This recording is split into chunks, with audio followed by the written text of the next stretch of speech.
పూర్వకాలంలో ద్రవిడ దేశంలో ఒక రాజ్యం ఉండేది. ఆ రాజ్యంలో ఒక శివాలయంలో ఒక అర్చకుడు పరమశివుణ్ణి నమ్ముకుని అర్చకత్వం చేశాడు. అర్చకత్వం అంటే మామూలుగా చేసింది కాదు, ఆయన ఉన్నాడు అని నమ్మి అర్చకత్వం చేశాడు. బ్రహ్మాండమైనటువంటి కరువు వచ్చింది. ఆ ఊళ్ళో ఇంకా ఎవరు బతకలేక ఇంకా ఈ ఊరు విడిచిపెట్టి వెళ్ళిపోతున్నామని చెప్పి వెళ్ళిపోయారు. ఆ వెళ్ళిపోయేటప్పుడు ఒక గమ్మత్తు ఉంటుంది. చాలా తేలికైనవి, అమ్ముకుంటే అన్నం దొరికేవి ఉంటాయో పట్టుకెడతారు, బరువు అయినవి వదిలిపెట్టేస్తారు. మళ్ళీ మంచి రోజులు వస్తే మనం వచ్చేటప్పటికి ఉంటాయి.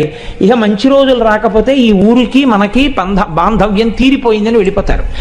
వాళ్ళు వెళ్ళేటప్పుడు ఆవుల్ని గేదెల్ని తీసుకెళ్లరు. ఎందుకు తీసుకెళ్లరో తెలుసా అండి? తమ కడుపు నిండడానికే మార్గం లేదు, ఇంకా వాటిని ఏం మేపుతారు. కాబట్టి కరువు వచ్చినప్పుడు ఆవుల్ని గేదెల్ని ఇంకా పోషించలేక ముందు నీరు పోయలేరు, కాబట్టి వాటిని వదిలిపెట్టేసి వెళ్ళిపోతారు. అలా వెళ్ళిపోయారు ఆ ఊళ్ళో వాళ్ళందరూ.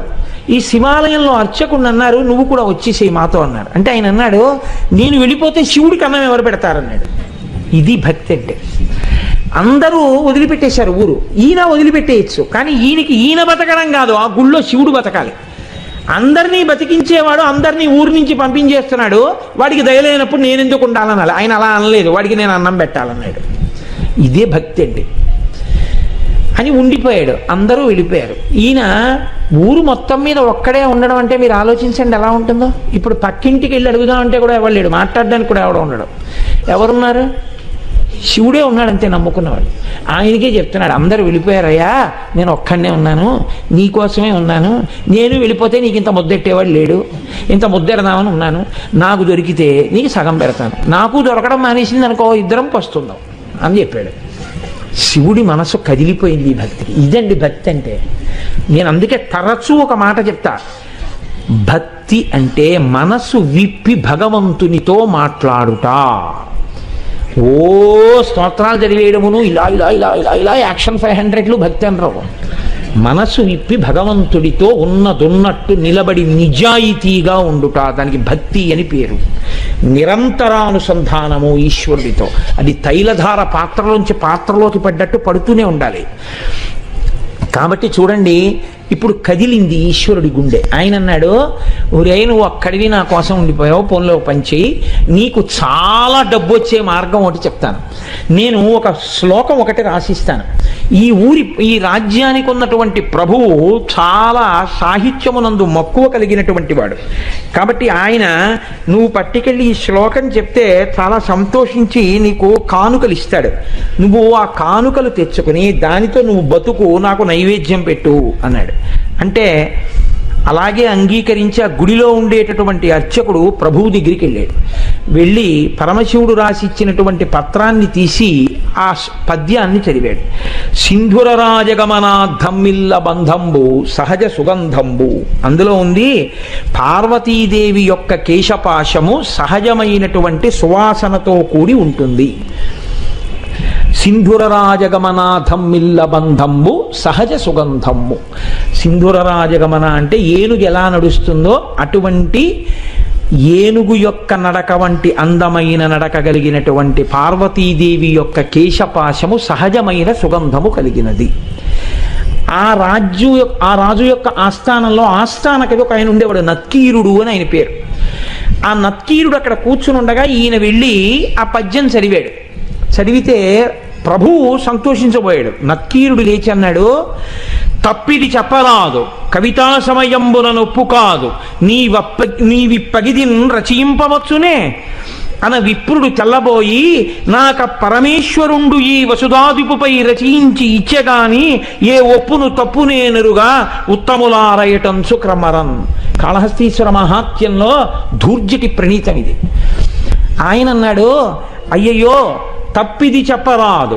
ఇలా చెప్పచ్చా? తప్పు. ఎలా చెప్తున్నావు? కవితా సమయంబున నొప్పు కాదు. ఒక కవిత్వం చెప్తే దానికి ఒక నియమం ఉంటుంది.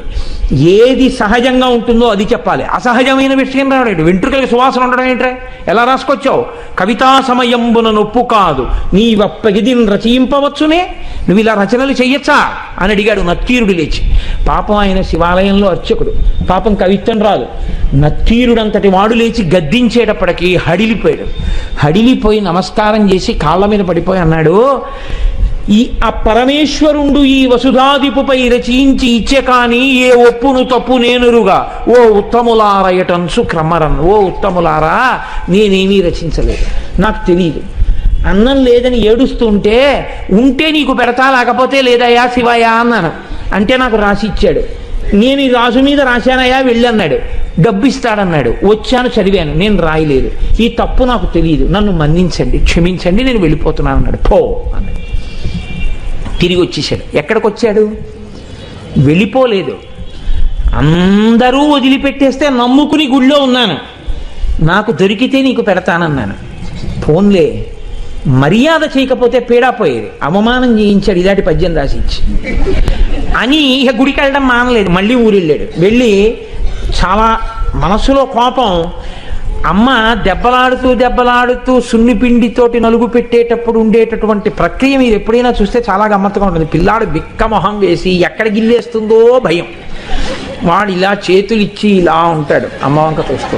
ఆవిడ మొన్న ఫస్ట్ యూనిట్ టెస్ట్లో 7 మార్కులు, రెండో యూనిట్ టెస్ట్లో 8 మార్కులు. అందులో గట్టిగా ఒత్తచ్చు కదా, ఒత్తేస్తూ చెయ్యి పట్టుకుని పైన కింద ఒత్తేస్తూ నిలబడు అని. మీ నాన్నకి పట్టదు, ఎప్పుడు ఉపన్యాసాలు అని ఇలా అంటుంటే తొడల దగ్గరికి వచ్చేటప్పటికి ఏ పిక్క తిప్పేస్తుందో అని వాడు అలాగే బిక్క చచ్చిపోయి ఉంటాడు. అలా ఈయన చేతిలో పాత్ర పట్టుకుని నమస్సోమాయిచ రుద్రాయిచ నమస్తామ్రాయిచ అరుణాయిచ నమశంగాయిచ పశుపతయేచ, గొప్ప పద్యం రాశావు అని పోస్తుంటే శివుడు బిక్క చచ్చిపోయి అలా ఉండి అభిషేకం చేయించుకుని, నువ్వు పెట్టకపోయినా నేను పెట్టాలిగా, ఇంత తిను. ఓం ప్రాణాయి స్వాహ, ఓం అపానాయి స్వాహ, ఓం యానాయి స్వాహ అంటుంటే ఆయన లేచి అన్నాడు, ఎందుకయ్యా అంత కోపం, ఏమైంది అక్కడ అన్నాడు. ఏమి తెలియని వాళ్ళే అడక్కు, సర్వజ్ఞుడివి, నీకు తెలియంది ఏం లేదు, ఎంత గొప్ప పద్యం రాశావు. మీ ఆవిడ వెంట్రుకలకి సహజ సువాసన. నత్తీరుడు నిలదీశాడు. ఏమిటి కవిత్వం అని అడిగాడు. కవితా సమయంబున నొప్పు కాదు, నువ్విప్పగిదిని రచయింపవచ్చునే అని అడిగాడు. సిగ్గుచేటై తిరిగి వచ్చానన్నాడు. అనేటప్పటికీ శివుడు అన్నాడు, వాడేవాడు ఈశాన సర్వ విద్యానాం ఈశ్వర సర్వభూతానాం బ్రహ్మాధిపతిర్బ్రహ్మ శివోమే అస్తు సదాశివోం. సమస్త విద్యలకు అధినాథుణ్ణి నేను ఇంతపాటి లేశమైన కవిత్వం ఇస్తే పలుకుతున్నాడు నత్తీరుడు. నేను రాసినటువంటి కవిత్వంలో తప్పు పట్టగలిగిన మొనగాడా నేనే పెడతానన్నాడు. ఒక బ్రాహ్మణుడి వేషం వేసుకున్నాడు, తలపాగా చుట్టుకున్నాడు, రాజుగారి సభలోకి వెళ్ళాడు. వెళ్ళేటప్పటికి అందరూ అబ్బో చాలా వర్చస్సుతో ఉన్నాడు. లేచి నిలబడ్డాడు. నిలబడేటప్పటికి ఇంకా ఎవరిని ఏమీ అడగలేదు, చాలా కోపంతో ఉన్నాడు. ఈ రాజున్యుని మీదనే కవిత సాహిత్య స్ఫురన్మాధురి చారు ప్రౌఢిమ చెప్పి పంప విని మాత్సర్యంబు పాటించి ఈ నత్తీరుండూరక తప్పు పట్టెనట.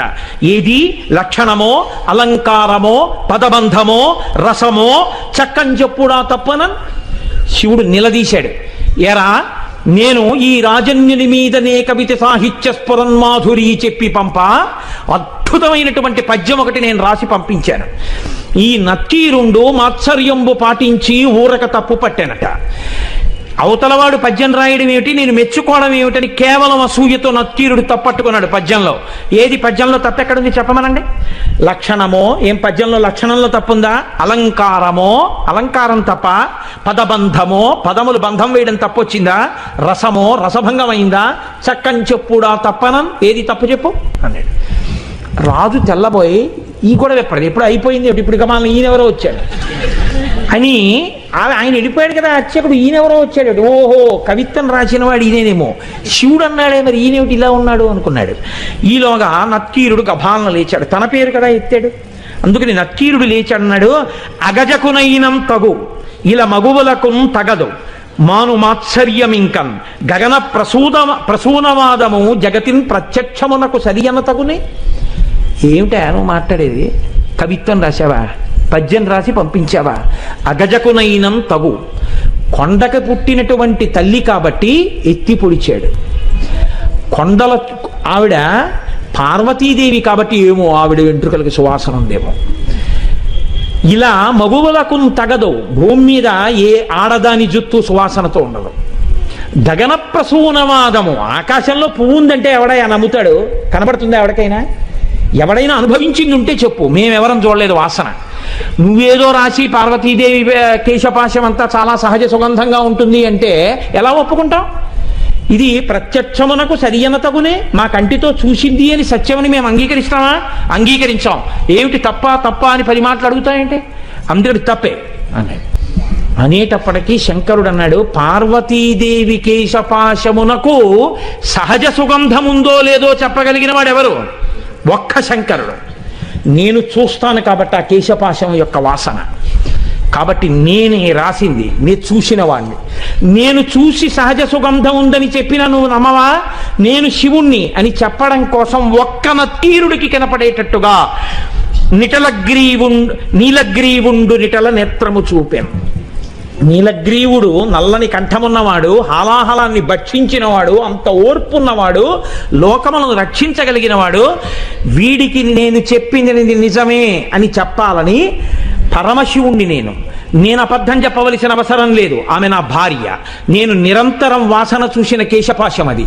నేను చెప్తున్నానని చెప్పడం కోసమని 3వ కన్ను చూపించాడు. చూపిస్తే అహంకారం అండి నక్కీరుడికి. తను నమ్మింది, తనకొచ్చిన 4 పద్యాలు గొప్ప అనుకున్నాడు. పరమశివుడంతటి వాడు 3వ కంటితో త్రయంబకుడై ఎదురుగుండా కనపడితే ఆయనే సుగంధిం పుష్టివర్ధనం ఉర్వారుకమివ బంధనాన్ మృత్యోర్ముక్షీయమామృతాత్ అంటాం.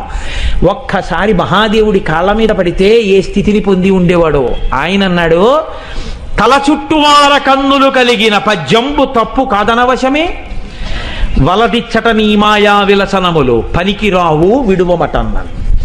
3వ కన్ను కాదు, నీ తల చుట్టూ కళ్ళు చూపించినా నువ్వు చెప్పిన పద్యం తప్పే. అహంకారం చూడండి ఎలా ఉంటుందో. అన్ని విద్యలకు ఆలవాలమైనటువంటి శంకరుడే వచ్చి చెప్తే ఎందుకు వచ్చిందిరా? మహానుభావుడు చెప్తున్నాడు, ఏమో నా తల్లి కేశపాశమునకు సుగంధం ఉండి ఉండవచ్చు. ఆ అనుభవము, నేను అలా అమ్మ కేశపాశ దర్శనం చేయగలిగిన భాగ్యాన్ని శంకర నాకు కూడా కృప చెయ్యని పాదాల మీద పడాలి. తన విద్యతో వాదన చేస్తున్నాను అనుకున్నాడు. నీ తల చుట్టూ కళ్ళు చూపించినా నీ పద్యం తప్పే అన్నాడు. వెంటనే శంకరుడు అన్నాడు, నీవు కుష్ఠవ్యాధి చేత భయంకరముగా పీడింపబడదువుగాక. ఉత్తర క్షణంలో ఒళ్ళంతా వివరణమై కుష్ఠవ్యాధి బయలుదేరింది. ఇప్పుడు పరమశివుడి కాళ్ళ మీద పడ్డాడు. అయ్యయ్యో తండ్రి, వచ్చిన 4 ముక్కలకి కన్ను మిన్ను కానక అహంకారంతో ప్రవర్తించాను. ఖచ్చితంగా జగదంబ యొక్క కేశపాశము సుగంధభరితమే అయి ఉంటుంది. నన్ను అనుగ్రహించి నాకు క్షమాభిక్ష పెట్టు అని ఆయన కాళ్ళ మీద పడ్డాడు. శివుడు అన్నాడు, నువ్వు కైలాస పర్వత శిఖర దర్శనం చేస్తే నీ యొక్క పాపం పోయి నీకు మళ్ళీ ఆరోగ్యం కలుగుతుందని అంతర్థానం అయ్యాడు. ఇప్పుడు ఈ కుష్ఠవ్యాధితో బయలుదేరాడు. ఎంత వర్ణించాడో దుర్జటి. ఎప్పుడైనా అవకాశం ఉంటే కాళహస్తీశ్వర మహాత్మ్యం చెప్తాను, అప్పుడు విందురు గాని. అప్పుడు మహానుభావుడు ఉత్తర భారతానికి నడిచి వెడుతూ కైలాసం కనపడక కుష్ఠవ్యాధి పెరిగి వేళ్ళు కాళ్ళు ఊడిపోతుంటే ఏడుస్తుంటే ఆనాడు సుబ్రహ్మణ్యుడు ప్రత్యక్షం అయ్యాడు ఒక చోట చెట్టు కింద. ఓరి పిచ్చాడా, మా నాన్న హృదయం నీకు ఇప్పటికీ అర్థం కాలేదు. కైలాసం అంటే కుష్ఠవ్యాధితో అక్కడికి ఎడతావా? దక్షిణ కైలాసం కాళహస్తి శిఖరం చూడమన్నాడు రామ నాన్నగారని చెప్పి కాళహస్తి శిఖరం చూపించాడు.